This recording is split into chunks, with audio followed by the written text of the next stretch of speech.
seseorang yang memang bertugas mendampingi koreografer ataupun mendampingi sutradara untuk menjadikan sebuah proses pertunjukan dari awal, dari persiapan sampai akhir itu mengalami suatu perjalanan yang sistematis ya.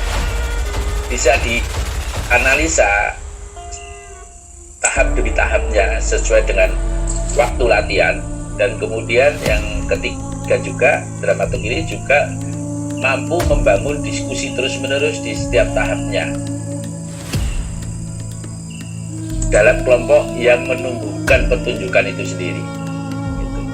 Nah, dramaturg ini juga punya fungsi adalah untuk mensistematikan agar seluruh ide-ide dari koreografer ataupun sutradara itu terwujud dalam suatu babak demi babak yang terlihat gitu dan bisa dianalisa. Kan banyak sekali seniman, wah aku pengen gini-gini, tapi wujudnya itu nggak sulit sekali untuk dianalisa gitu loh, apa dan sebabnya gitu kan, seringkali seperti itu. Oleh karena itu tugas seorang dramaturg juga adalah agar seluruh kerja itu tersistematis. Misalkan sistematik adalah apa sih idenya yang jelas, yang bisa seluruh tim tahu, itu dia memancing koreografer atau director. Karena kadang-kadang ada director koreografer yang bagus tapi sulit menerangkan menjadi suatu bahan materi yang bisa dibaca, diolah, dikaji oleh timnya kan gitu. Nah, di dramaturg ini harus bisa mensistematikan seluruh pikiran dari koreografer atau dari sutradara itu. Sistematik itu tidak hanya pada proses kreatif. Proses kreatif itu kan membuat misalnya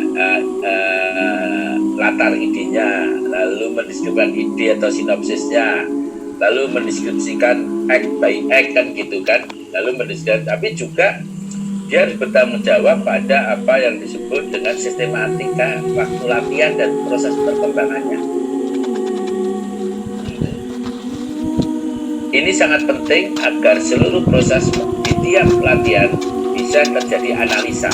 Latihan hari ini perkembangannya apa, latihan hari ini perkembangannya apa, latihan hari ini perkembangannya apa.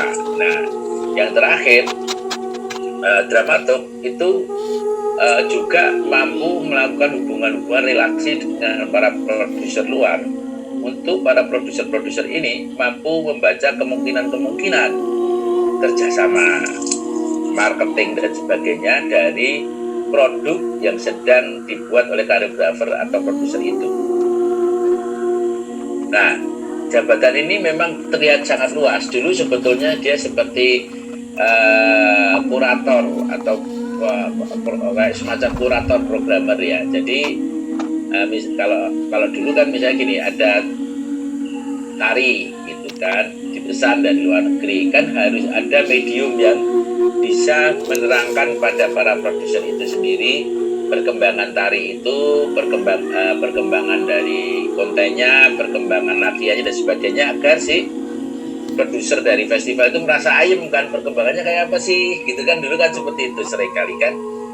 Atau dia juga bisa disebut produser di online, produser di produksi itu. Tapi kemudian diperluas menjadi istilah dramaturg itu sendiri. Dia sering menjadi perantara antara festival dengan si sutradara. Festival yang memesan seringkali ingin tahu perkembangannya supaya nggak gini, bermimpi menuju A, ternyata pertunjukannya setelah setahun latihan tidak menuju A gitu kan. Nah kan bisa festivalnya pusing kan gitu, kok tidak sesuai harapannya kan. Nah, biasanya dramaturg membantu si festival untuk memperlihatkan perkembangannya dan mendiskusikannya untuk mencapai tujuan seperti yang diminta oleh festival itu ketika memesan pertama kali kan. Seringnya